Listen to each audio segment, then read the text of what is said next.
So over this past weekend, we had a first glimpse behind the scenes with Real Vision doing a bit of a podcast where they went over network effects, Metcalfes Law, and how we can apply these things to price blockchain networks.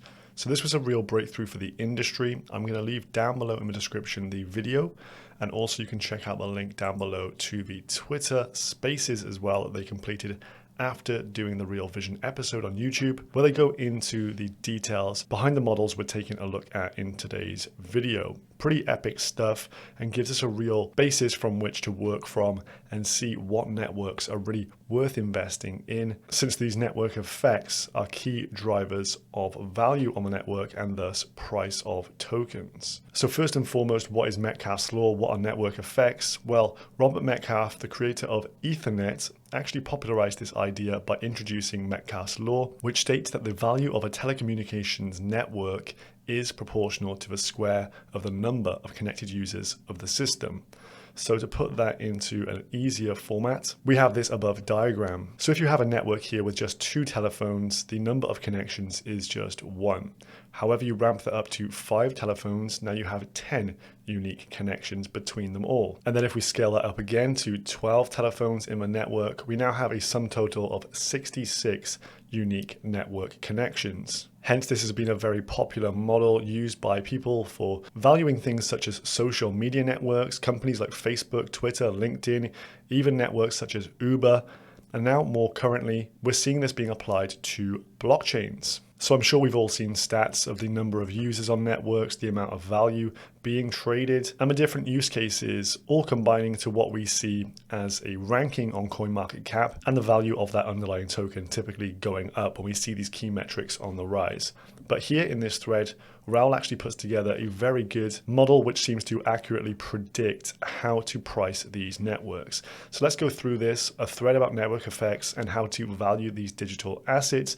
This was compiled by Raoul himself and also his co-founder of Real Vision, Remy, and they spent a long time analyzing various on-chain data sets to see what were the key drivers of network price and thus those network effects. So the first port of call starts here, looking at crypto adoption versus the number of users of the internet. So they used a base here of 5 million to start off. So 5 million users of the internet, 5 million users of cryptocurrency, to plot these two and their trajectory against one another. So the white line here is the number of internet users over time. And as you can see, it's planned out that we will hit around over 1 billion users of the internet by the year 2030. But looking at the amber line here, you can see for crypto adoption, things have been a lot more quick. And on current projection, we should actually hit 1 billion users sometime in 2024. So crypto adoption is growing at a heck of a rate. 2021 was obviously a very big year for crypto adoption, with many people getting in for the first time, participating in the bull run. And now we see a load of things on the macro scale that are driving people towards crypto once more. Think sanctions, etc. And so we come to the second chart here, which shows that the crypto rate of growth is around 137% annually, whereas at the same time for the internet it was growing at just 76%. So we're on a much quicker growth rate here. Now this takes us up to this first dashed line. We are now 6 years in post the 5 million user level being hit for crypto adoption. At this point there was 119 million users of the internet, but currently we have 295 million users of cryptocurrency. The internet then grew at 43% annual growth. And if we just take that same figure and extrapolate across, 43% growth will take us to December of 2025. At the same point, the internet had 500 million users. Well, this would take us to 1.2 billion users of cryptocurrency. So as Raoul has famously said numerous times, this is the fastest adoption of technology the world has ever seen.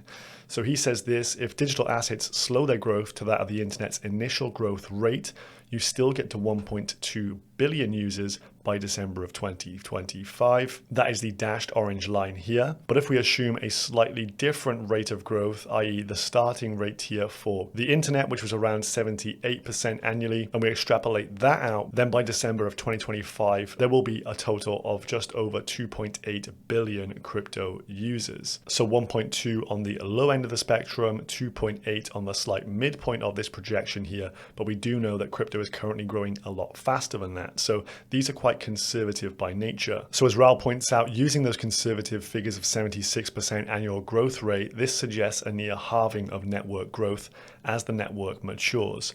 So now we get to 5 billion users by the year 2030, and this would mean that crypto becomes the dominant source of owning, transferring, and recording value and contractual terms globally. As he says, wow. So this maps out the future growth rate of crypto versus that of the internet. We're streets ahead, and this really is exponential growth going into the end of this decade. So we can see the adoption, we can see the growth rates look crazy. But what is actually driving this adoption? What's the underlying factors here? He suggests that first and foremost, clearly everyone owning a part of the network creates alliance of interest, which leads to exponential growth.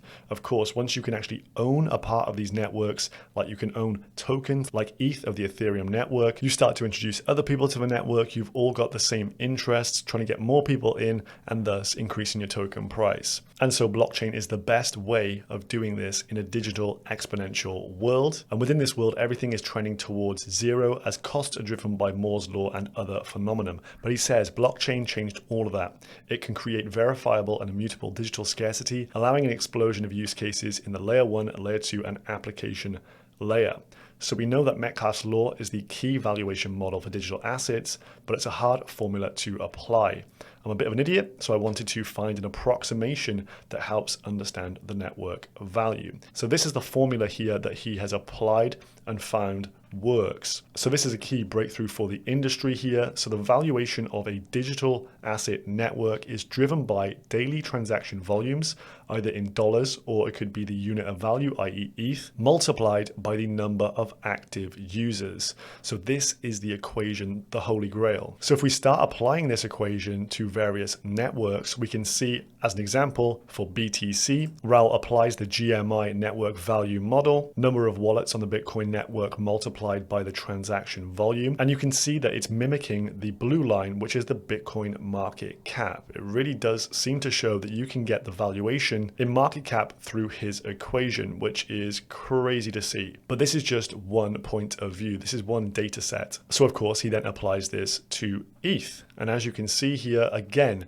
the white line, the GMI network value model, is mimicking that of the blue, the Ethereum market cap. And then he does it for XRP. And what do we have? A very similar pattern, and even Polkadot down here. Again, once could be an anomaly, but 4 in a row looks like a very good constructive model to make some accurate valuations from. Now, this does not project out into the future as yet. They may be working on something like that, but we can see the key drivers here for blockchain networks. That simple formula, daily transaction volumes multiplied by the number of active users. He suggests he's going to go even further into this, even looking at NFTs, so profile picture collections, etc. And this will be a great model to let us know if a network is getting true adoption and how it will affect price or the market cap. Then a further addition to this model is the following. I think the networks that burn token supply will likely outperform over time, and that needs to be taken into account into the model at some point. In ETH, it's the transaction volume that drives that,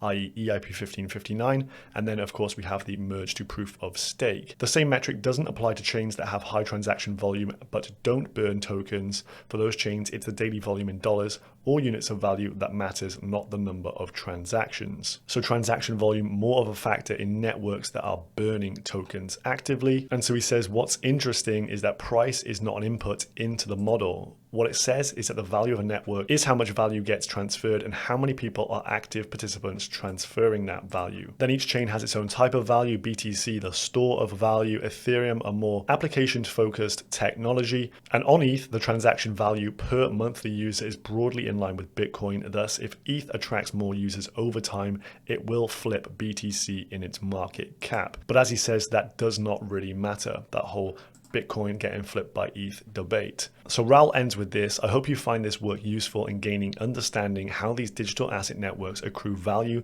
To truly build value, they need use cases that transfer large ongoing volumes between lots of users.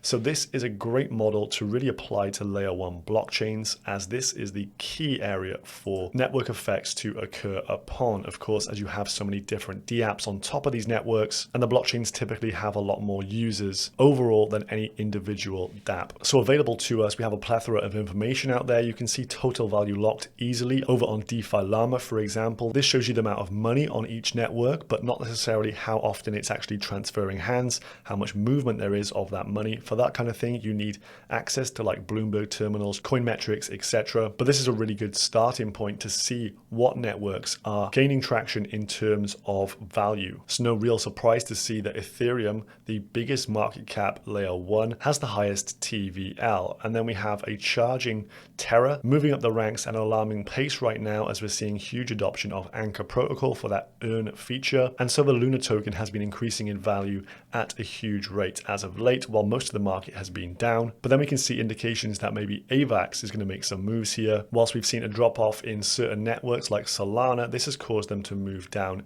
in overall market cap as well. Coin98 puts out a lot of information here that we can track as well. Things such as the total number of addresses on these various networks. As you can see, over the first quarter of this year, we have around 4% growth to the Ethereum network by number of addresses, 11% for BNB, 7% for Polygon, but some big movers down here. Near up 92%. Phantom up 55%, AVAX up 43%, Chronos up 44%, which makes these key ones to keep an eye upon. Block explorers, for example, are pretty good for digging into information. You go to the stats and charts page, you can see the amount of daily transactions on the Ethereum network, the number of unique addresses, and so we've got plenty of metrics to dig into here. One of the key layer ones that you can't find much information out on is Terra. It's not listed on the likes of coin metrics, hence it wasn't included in Remy and Raoul's Twitter thread. But what we do know about Terra is that they've managed to onboard a load of new users via the Anchor earn. And here we have some stats for the Anchor protocol number of wallets. It's gone up to around 20,000, up from around 10K at the start of the year. So almost a doubling in user growth over the first 3 months of this year.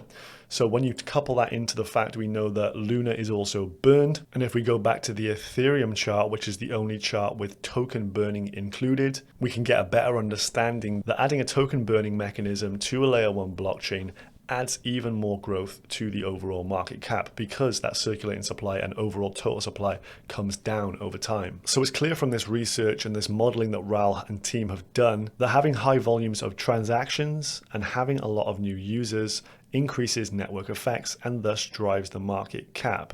You then add a token burning mechanism and you're really putting it on steroids. Thus, it makes obviously a lot of sense to hold Ethereum in your portfolio. It makes sense that he's irresponsibly long on ETH with his main bag there, but also the likes of Luna, which, as I point here, burned to mint UST. It has hyper deflationary pressure upon it, and thus this will also get very aggressive network effects and growth in overall market cap. However, the market cap not always reflected in such an obvious way due to the extreme nature of the token burning. It's mainly the Luna price you need to be looking at there. Other chains that also burn their transactions, AVAX for example, all transaction fees get burned over there.